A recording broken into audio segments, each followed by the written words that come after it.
Hey guys, it's Mrs. Fenor here. I just wanted to give you guys a few notes on your family tree books. So what we're going to do is you guys should go ahead and get out this sheet or go ahead and pass it out. You're going to take notes on here. Your rubric of everything that you're going to be graded on is on the bottom. So the first thing that we're going to talk about is using the verb tener.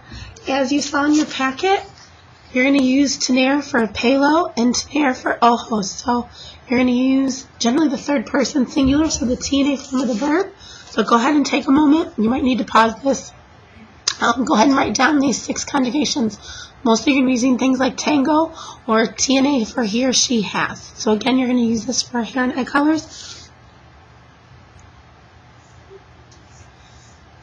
The next thing you need to remember when doing your family tree books is remember in English we say the red car, and in Spanish they say the car red. So the order of the nouns and the adjectives are switched. So it's really important when you're writing about hair and eye color. You're going to say, I have green eyes. You're going to say, tengo ojos verdes. Notice eyes is plural. So the color also has to be plural. So tengo ojos verdes. So again, it's eyes green. She has blonde hair. Ella tiene pelo rubio. Again, it's hair, blonde, not blonde hair. Again, you might need to pause this to go ahead and write down those responses. As I just mentioned, pelo is always masculine. It will never be pela, even if hair is on a girl. You're probably going to want to introduce your family member. So in order to say, this is my mother, dad, uncle, for the feminine form, esta es mi. For the masculine form, esta es mi. So the difference between the E and the A, notice there is an accent here. So esta es mi madre, and I would use esta es mi padre.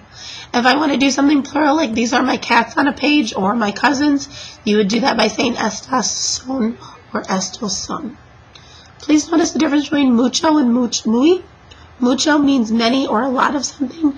Muy means very. You're probably going to want to say, my mom calls herself, or my mom's name is. So there's 2 main forms that you're going to use here. You're going to use me llamo if you're talking about yourself, or se llama. Notice this is an A, and because it's a verb, it's going to be se llama, whether it's a boy or a girl that you're describing. If you look at your rubric, you're going to be describing at least 6 family members with 7 sentences. 7 sentences may seem like a lot. I'm going to show you what one would look like.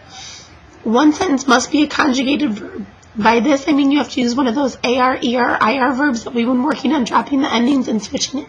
So I would take the verb habla, and if I want to say my mom talks, ella habla. Maybe my mother eats. Instead of comer, I'm going to say come. So one of those has to be conjugated. Piggybacking on that, you can use the verb gustar. So my mom likes to cook and to clean. Another sentence is going to include hair and eye. You're going to include the vocab from this unit, but you can also include other stuff that you've learned previously. I can say my mom is nice and intelligent. I can say she's funny. So going back to those Unit 1 verbs. Your sentences must be varied to earn full credit, okay? Each person's got to be on a separate page. If you have a best friend you want to include, or if you want to include a pet, those are okay to put in your book as well. I'm going to go through my top 9 or 10 pet peeves that you guys generally make. So these are common errors that I'd like you guys to avoid. Again, you might need to pause because I'm going a little bit fast here. So make sure that things agree in number and gender. So some sentences might be, this is my mother. She has blonde hair and blue eyes. She loves to paint, work, and dance. She cooks on Wednesdays, okay? She is pretty and nice.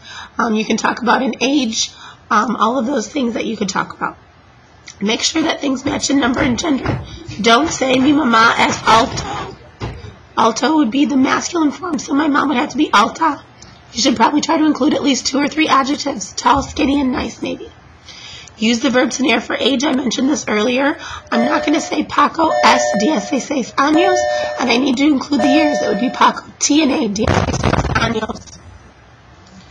Use tener, as I mentioned, for hair and eye color. I can't say things. Remember, eyes are plural, so the color has to be plural. I can't say es because I didn't use tener. Ojos, and I can't say verde because verde is singular, so I'd have to say ojos verdes. I can't say eyes greens, okay? That's another thing not to do. Again, I mentioned you should know the difference between muy meaning very and mucho, many or a lot. There's 4 ways to say mucho. I can do mucho if it's masculine, mucha if it's feminine, muchos or muchas. If I want to say gustar, this is a great way to get another sentence in. You have to use that personal and you need to include the le with third person.